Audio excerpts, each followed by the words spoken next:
People were arrested during a protest at a Tucson school headquarters yesterday. Tucson is the city where this is aimed at. Here's a little bit about the law. It's called HB 2281. It bans courses that promote the overthrow of the U.S. government. Or that promote resentment toward a race or a class of people. Now, it also bans courses that are designed primarily for pupils of a particular ethnic group or that advocate ethnic solidarity instead of treatment of pupils as individuals. What it doesn't ban is it doesn't ban classes for Native Americans that are required by law, or courses that include history of ethnic groups that are open to all students unless the course violates those other rules. Complicated.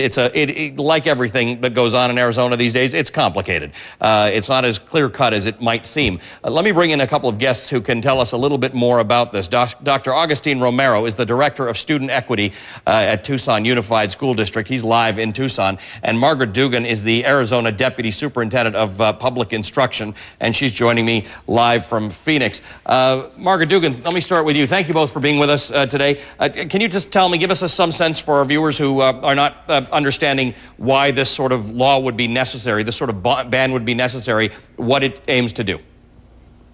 Well, first of all, it aims to make sure that our students are not segregated into classrooms where they are taught that they are oppressed and being victims of classrooms that teach that they are oppressed and victims of teachings in our school systems, and making sure that the public school systems are not teaching history or solidarity of a certain ethnic group, in which we believe that the Tucson Unified School District has been doing for some time. All right, there's something underlying this. If you have to scratch away from the surface, and there's clearly a problem that is trying to be solved here. What's the issue? Do you think the Tucson School District has somehow been promoting? I mean, one of the bans here is banning the overthrow of the United States government, banning courses that promote the overthrow of the United States government. Have they been teaching courses in Tucson that are like that?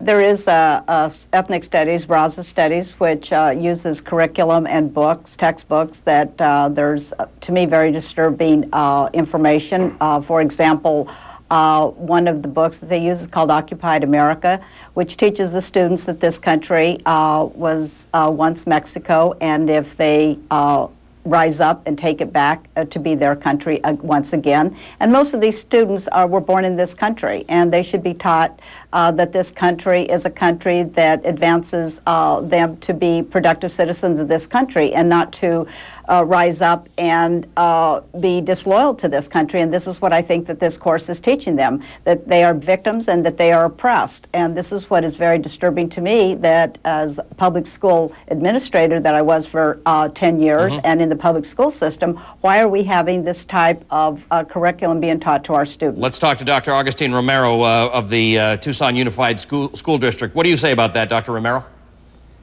Well, let me first start by trying to establish the political terrain. The nation needs to understand that the political discourse within this law is based upon a racist witch hunt that has been used for political gain. Let's start right there. The next thing is, this legislation is based upon lies, untruth and lies. The reality of the situation is what we teach in those courses is the state standards. To those state standards, we apply a Mexican-American lens, a historical lens from the Mexican-American perspective on those events. For instance, take a look at World War II. What was the Mexican-American contribution toward in World War II? The normal textbooks don't really address that understanding, so we supplement that understanding.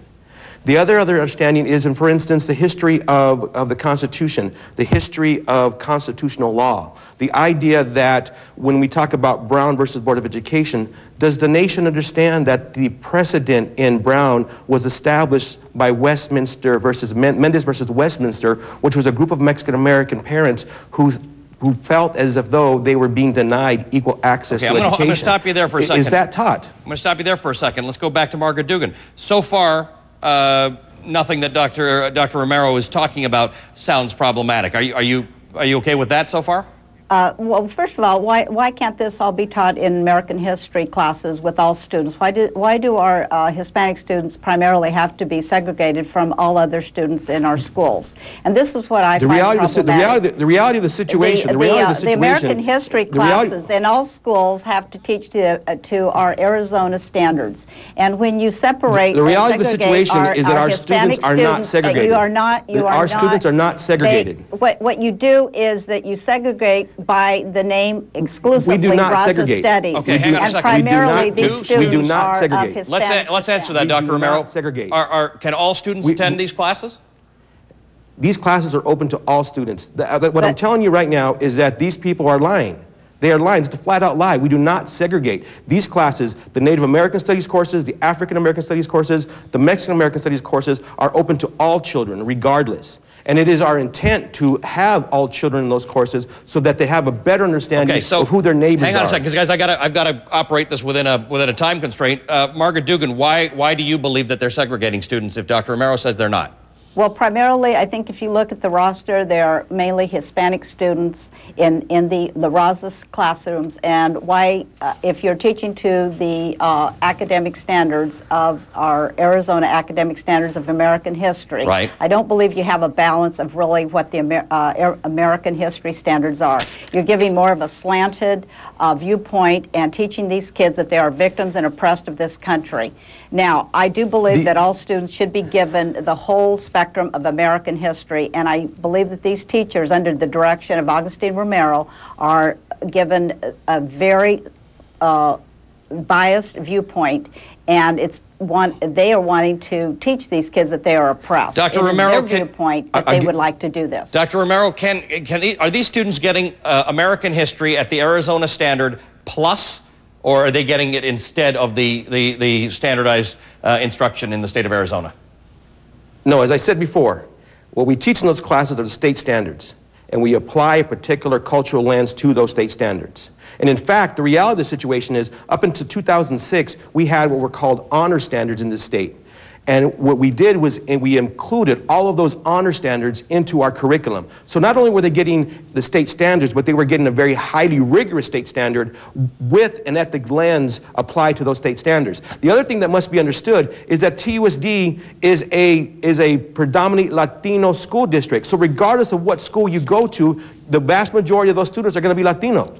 So I mean, the idea that the rosters are majority Latino, that's our district, that is our population, that is the default, that happens by default. These classes are not exclusive to any one group. I'll show our viewers the distribution of the Tucson student population. 56% are Hispanic, 29% white, 8% African American, 4% Native American, 3% I guess Asian. that would be my point. Why do you have to call it Raza Studies if they're predominantly? Why don't you just call the course? Is it the name? If they change the name, would that make you happy? Well, the course itself in board rule is American history, but they have slandered it to be called Raza Studies so that they can give their ideology, and it's really the viewpoints of Director Augustine Romero.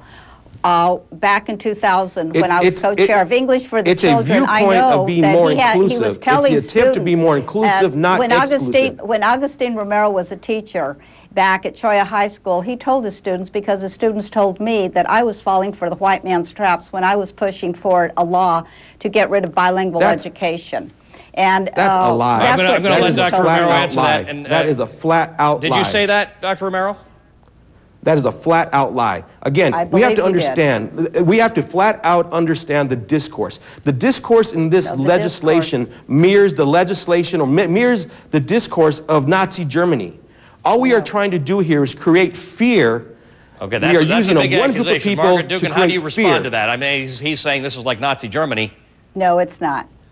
What we're trying to do is make sure that all of our students receive a quality education in Arizona, not a distorted view, and also to teach them to lift them up, Nazi Germany, I got to stop you folks there. I got to stop you folks. I know this is there's a lot more to this, and we're going to continue to cover this. I want to thank you for both of you coming on. It's a hot issue, and all I can say to you is that I hope it continues to be discussed, and hopefully with maybe a little cooler than it was today. But if this is where you need to discuss it, we'll have you back, Dr. Dr. Augustine Romero is the Director of Student Equity at the Tucson Unified School District. Margaret Dugan is the Arizona Deputy Superintendent of Public Education. As you can see, that issue isn't going to get solved today. I will talk to you a little